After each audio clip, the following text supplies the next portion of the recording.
По детским садам наша позиция такая. Мы готовы строить, помогать строить, открывать эти садики.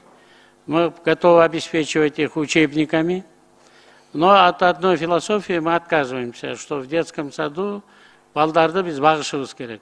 Түштө тамақ беребиз, түштөн кийин уктатабыз, анан кечинде атасы алып кетет деп.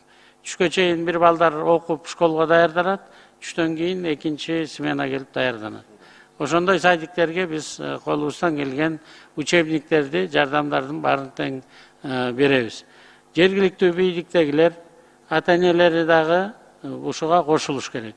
Биз электроэнергиясын, суусун, охранасын, зданиясын жардам бергенге даярбыз республикалык бюджеттен. Бирок анан тамагын бергиле деп кыйнабагыла.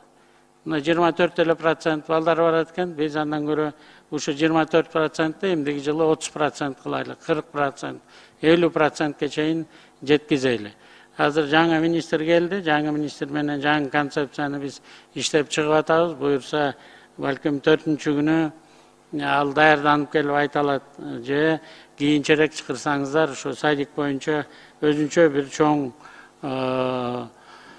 биздин милдет болуп калды. Биз башын аягына чейин чыгарабыз. Инвалидтер